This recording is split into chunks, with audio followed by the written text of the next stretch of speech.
नमस्कार दोस्तों, मैं हूं अर्पित और एक बार फिर से आपका स्वागत है।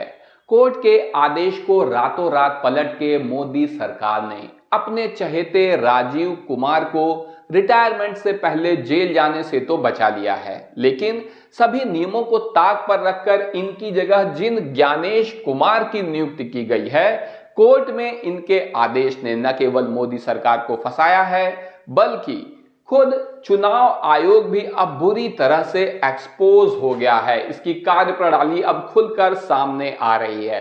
ऐसे में सवाल ये उठता है कि क्या राजीव कुमार जेल जाएंगे। और इसके अलावा एक और बात जो है, क्योंकि आप सभी को पता है कि अमित शाह के बहुत करीबी हैं, बहुत खास हैं ज्ञानेश कुमार, और जिस तरीके से इनकी इस पद पर नियुक्ति हुई है, उसके बावजूद अब क्या इन्होंने अपने बॉस को ही फंसा दिया है, ये सवाल भी सामने आ रहा है। क्योंकि दिल्ली हाई कोर्ट में जिस तरीके का डिसीजन सामने आया है, उसने सुप्रीम कोर्ट को भी कहीं पीछे छोड़ दिया है। दिल्ली हाई कोर्ट ने जबरदस्त फैसला दिया है और जो जवाब देने में आप देख सकते हैं कि राजीव कुमार ने अरसा लगा दिया, रिटायर तक हो गए, उनका गला सूखा जा रहा था जवाब देने में, लेकिन कभी उन्होंने जवाब नहीं दिया। अब वही जवाब कोर्ट के आदेश से ज्ञानेश कुमार को देना पड़ेगा, वो भी 3 महीने के भीतर ये जवाब देना होगा। ऐसा आदेश दिल्ली हाई कोर्ट का है। समय सीमा भी बांध दी गई है। तो अब ऐसा नहीं है कि जवाब दे देंगे, सिर्फ 3 महीने में जवाब देना होगा। क्योंकि हरियाणा चुनाव और महाराष्ट्र के भी विधानसभा चुनाव में जिस स्तर पर धांधली हुई है, किस तरीके से लोकसभा चुनाव में इन दोनों ही जगह पर, हरियाणा में भी और महाराष्ट्र में भी, भाजपा का सूपड़ा साफ हो गया था। लेकिन जब विधानसभा चुनाव हुए तो भाजपा ने इन दोनों ही जगहों पर क्लीन स्वीप कर दिया। अगर हरियाणा की बात करें तो यहां पर एक बहुत ही अनोखा मामला सामने आया था जो कोर्ट तक पहुंचा। यह मामला क्या था? पूरा दिन मतदान के बावजूद ईवीएम 99% चार्ज कैसे रह सकती है? बैटरी 99% चार्ज थी, इस पर संशय था और मामला चुनाव आयोग तक पहुंचा।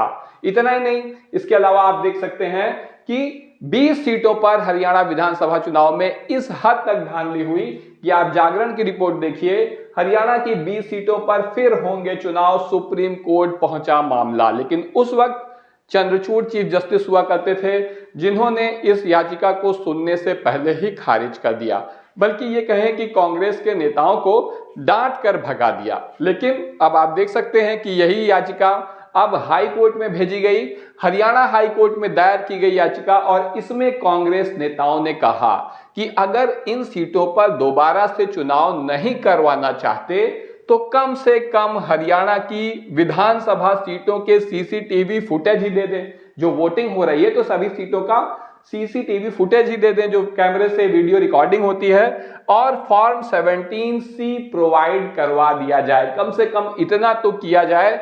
इस पर हरियाणा विधानसभा चुनाव से संबंधित सभी दस्तावेज, महमूद प्राचा सुप्रीम कोर्ट के बहुत ही वरिष्ठ वकील हैं, इन्होंने हरियाणा हाई कोर्ट में याचिका दायर की, जिस पर हरियाणा हाई कोर्ट की तरफ से फैसला आया कि हरियाणा विधानसभा चुनाव से संबंधित दस्तावेज महमूद प्राचा को उपलब्ध कराए जाएं, यानी सारा इलेक्ट्रॉनिक डेटा उन्हें दिया जाए।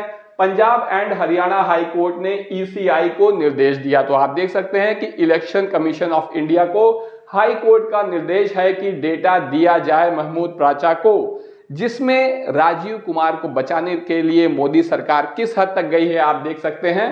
बैक डेट में एक आदेश पारित किया गया, चुनाव नियमों में सरकार ने किया बदलाव, हाई कोर्ट के आदेश देने के बाद नियमों में बदलाव किया गया।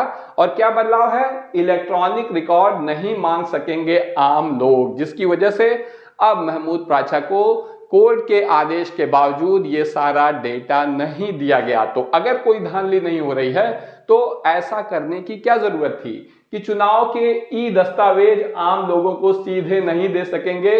केंद्र सरकार ने नियम ही बदल दिया डेटा प्रोवाइड कराने के बजाय। तो आप समझ सकते हैं कि आखिर क्या मामला चल रहा है। इतना ही नहीं, हरियाणा विधानसभा चुनाव में ही सिरसा कांग्रेस के प्रत्याशी हैं कंबोज जी, ये इस नियम का फायदा उठाकर इन्होंने अपनी यहां पर याचिका दी थी कि अगर किसी भी सीट पर चुनाव होता है तो वहां दूसरे और तीसरे नंबर का जो प्रत्याशी होता है, अगर उसे संदेह हो तो वो अपने खर्चे पर ईवीएम का वेरिफिकेशन करा सकता है। केवल दूसरे और तीसरे नंबर का प्रत्याशी, उसके लिए उसे पैसे जमा करने होंगे 4 लाख रुपए।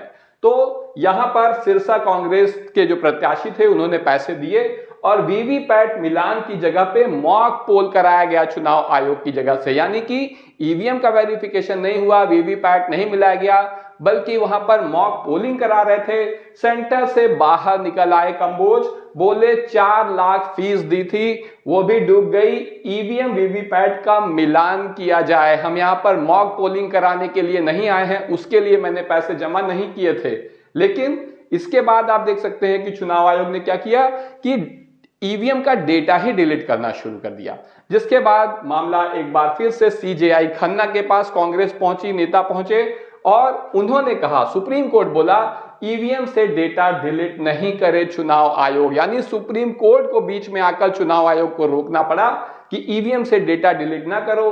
कहा कि हारा उम्मीदवार स्पष्टीकरण चाहे तो इंजीनियर को बताना होगा कि छेड़छाड़ नहीं हुई है ईवीएम से। ऐसे में आप देख सकते हैं कि महाराष्ट्र चुनाव में भी यही सब हुआ हरियाणा के अलावा, और महाराष्ट्र चुनाव में तो शाम 6 बजे के बाद 76 लाख वोट पड़ गए, 1 घंटे के अंदर 6 से 7 के बीच में, जो कि कुल वोटों का 12% है।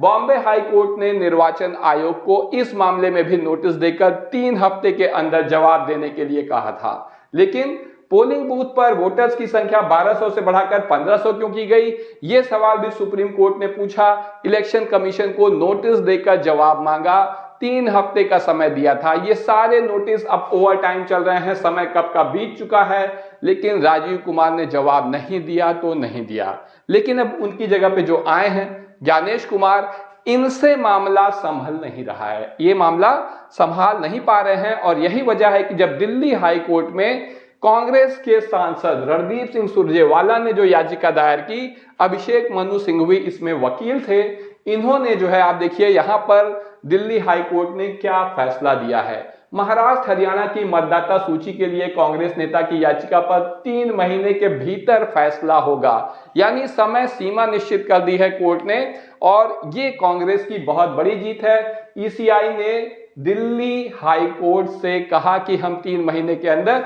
सारे जवाब दे देंगे। ऐसा क्यों कहा? क्योंकि राहुल गांधी ने कहा था कि महाराष्ट्र विधानसभा चुनाव में वोटर लिस्ट में फर्जीवाड़ा हुआ है, ये आरोप लगाया। इलेक्शन कमीशन से वोटर्स का डेटा मांगा, आयोग बोला इसके जवाब में कि तथ्यों के साथ लिखित जवाब देंगे, यानी कि लिखित जवाब देंगे, लेकिन अब कोर्ट ने उसमें जोड़ दिया है कि 3 महीने के भीतर जवाब देना होगा। ऐसे में अगर देखें तो ज्ञानेश कुमार ने इन दोनों को फंसा दिया है, और न केवल इन्हें फंसा दिया है, बल्कि अब इस फैसले का प्रभाव यह होगा कि 6 बजे के बाद कहां से 76 लाख वोटर आ गए थे 1 घंटे के अंदर, ये पता चल जाएगा। दिन भर वोटिंग के बाद भी कैसे ईवीएम 90% चार्ज रही, माफ करिए 99% चार्ज रही। हरियाणा में जिन 20 सीटों पर फिर से चुनाव कराए जाने की मांग की गई थी, उनकी भी सच्चाई अब सामने आ जाएगी। तो ऐसे में क्या राजीव कुमार जेल जाएंगे, ये सवाल हम सभी के सामने है। आपका इस बारे में क्या कहना है? जो भी आपकी राय हो कमेंट करके जरूर बताएं। वीडियो को लाइक करें, चैनल को सब्सक्राइब करें और अपने दोस्तों के साथ शेयर करना ना भूलें। धन्यवाद।